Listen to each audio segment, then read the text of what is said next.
Keating, blasting NATO's latest ambition in terms of being able to have an influence in Asia. Joining me now is Shadow Home Affairs and Cyber Security Minister, Senator James Paterson. Thanks for your time. One of Paul Keating's criticisms was not trying to equate Russia and China. Does he have a point around China not actually invading other countries, which is a pretty dramatic step?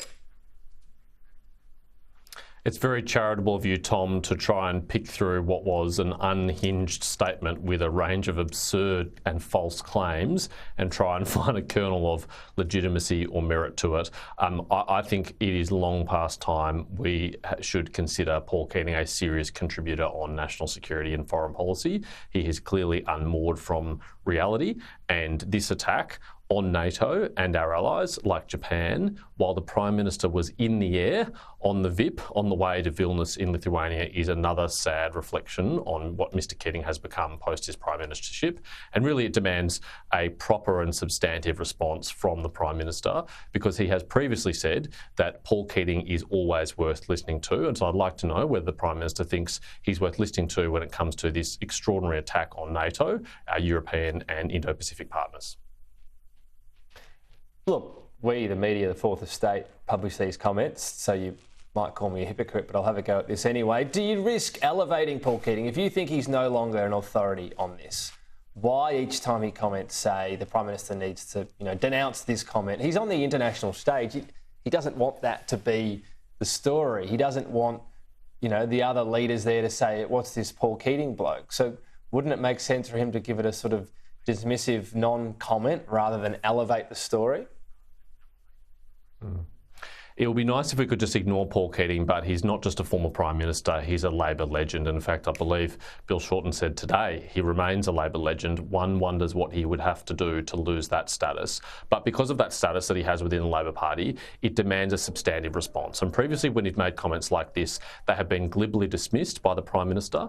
The only minister in the Albanese government who's made a determined effort to more substantively respond is the Foreign Minister, Penny Wong, to her credit, who took to task Mr Keating's arguments at a National Press Club address. Although she didn't name him in her speech, it was very clear that she was responding to him. That's actually really important, because it's very clear that the government has a problem on its left flank when it comes to national security. We see that with the AUKUS agreement, not just Mr Keating, but other former Labor luminaries like Bob Carr, like Kim Carr, others, Gareth Evans, criticising the government, Peter Garrett. That they just can't afford to leave this to fester. They have to substantively respond and articulately respond and demonstrate, if they disagree, why they disagree.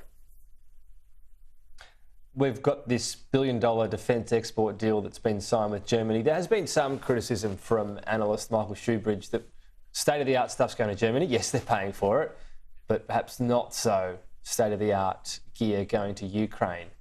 Has the government got this wrong? Well, Rheinmetall, who was won a tender under the previous government for the Land 400 Phase 2 Boxer reconnaissance vehicles to build them for the Australian Army in Queensland, is a German company.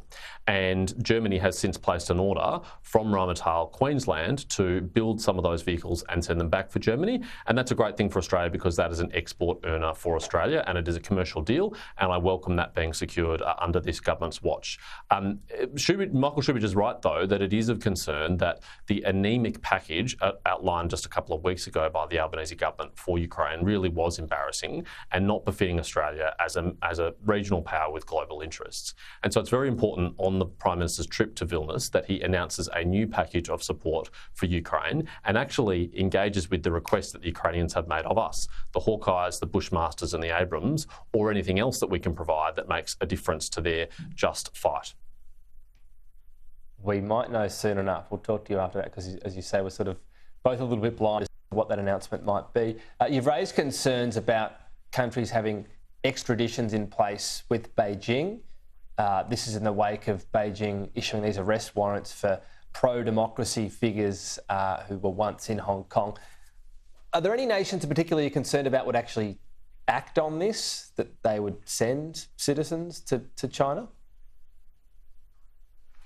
Tom, as you can imagine, I'm not going to cause a diplomatic incident by listing off any number of nations I may or may not be concerned about. I was making a philosophical point, a principled point, which is that no country, certainly no country that prides itself on being a democracy and a rule of law jurisdiction, should have an extradition treaty with either Hong Kong or China. Australia decided to cancel our pre-existing extradition treaty with Hong Kong back in 2020 following the passage of the national security law, and that judgment has been vindicated by history. It's now very clear why you would not want to have an extradition treaty with Hong Kong or China, which are now functionally the same from a legal point of view.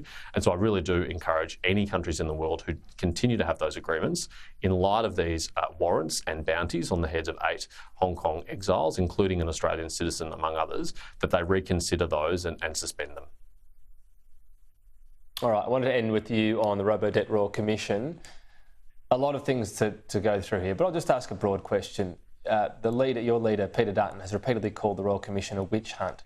Is that unfair, considering what this has uncovered?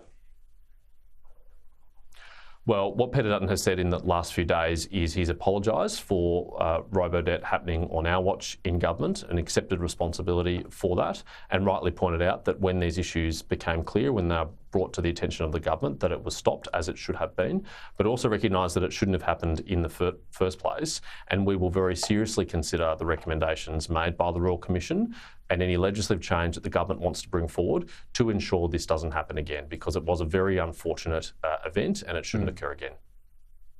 Would you agree this was not a witch hunt, this was a legitimate Royal Commission to hold? Well, I think that what Peter Dutton's saying is that the Labor Party has sought to weaponise this politically, and that's very clear. I mean, it's being released a week out from a by-election in Fadden. Stuart Robert, one of the ministers involved, is leaving the Parliament in that by-election, and I do agree that the Prime Minister and also Mr Shorten have attempted to politically weaponise this. Well, the Royal Commission to do itself so, and others are entitled to set its initial release date and then asked for it to be a week later, because of wanting to refer things to the National Anti-Corruption Commission. That was the Royal Commissioner who decided that, not Labor. Are you saying that they should not have set that date? Come on, Tom, let's not be naive about this. The Albanese government couldn't get that report out soon enough when they received it. They didn't spend a moment considering it or its recommendations, which is why the Prime Minister wasn't able to substantively respond to any of the recommendations, because it was released immediately upon receipt. It's actually a normal process for these things to be considered. They often go to Cabinet before they're even released. I think it's very clear Stuart Robert they were trying to actually seek political advantage from this. After the date was set as well, by the way. That's the only reason a by-election got set. It was Stuart Robert. That may well be true, Tom, but I think you and I can both agree and recognise that the Albanese government, including particularly Bill Shorten as Minister, is seeking to take political advantage of this, and that they may be well entitled to, but others are entitled to reflect upon them when they do so. What we will do is substantively consider the serious recommendations that the Royal Commission has made, as we should. Holding the Royal Commission itself, putting aside what you've said earlier, but this Royal Commission was worthy of holding. Would you agree with that?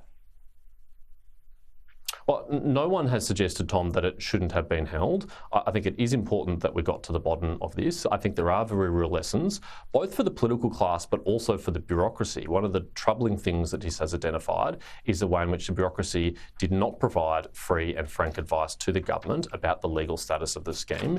And I think everyone looking at that has recognised that is not good, that is not a good culture, that we have to address that. And so I welcome the handing down of the report. Should Catherine Campbell keep her AUKUS job? Well, I note that it was this government that appointed Catherine Campbell to that very important AUKUS coordinating role after they won the last election, and it is up to them to consider whether she should continue to serve in that role. But obviously, the Royal Commission has reflected very unfavourably on her conduct when she was at the Department of Social Services, and I hope they're looking at that very closely. James Patterson, appreciate your time today. Thank you. Thanks, Tom.